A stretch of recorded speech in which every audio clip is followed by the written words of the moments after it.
welcome back to Sunday Live Show, and thank you so much guys for tuning in. Well guys, I'm back again with Mzansi Soap Stories, and today talking about umkhokha. Niyazi guys, mangabe kuyiSunday sesinibikele ngokusezokwenzeka evikini ke eliqalayo lalomdlalo ke umkhokha. Hayi guys, ngazi ukuthi sekushube kakhulu kuleli viki. Ngazi ukuthi bekungcono umkhosi engaboni emehlweni ngeke guys.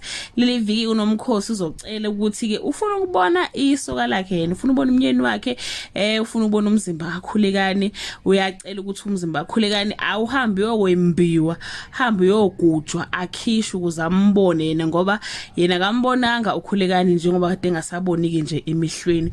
Umndeni ke kakhulekani uzoshaya phansi ke ngonyawo. Enye into azoyenza ke uManzimande uzothatha intambo le ukhulekani kade eyilengise ngayo afike ayishiye etafuleni la kaNdlovu kudliwa, athi ke ubaphayo le ntambo leyana, and bazoqala ke bahlasela amaphupha amabi ngale ntambo. Asazi guys ukuthi ke ngabe umkhokha uzosuka amthembu uhambe kaNdlovu, we don't know.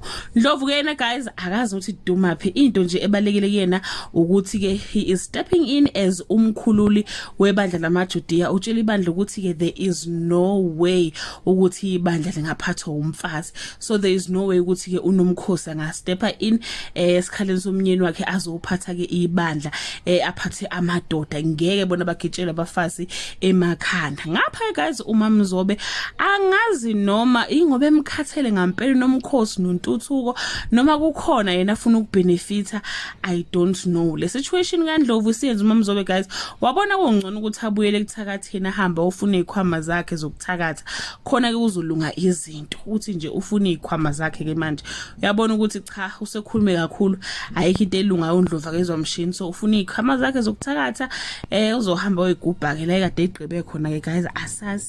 Asazi ukuthi uzokwenza njani, asazi guys ukuthi unomkhosi uzoyivuma yini yena lento eshow uMamZobe ke, but ke ikona kuzokwenza kuleli viki guys, kushubile nje kakhulu. That brings us to the end of this video. Do leave your comment below and share your opinion. Bye.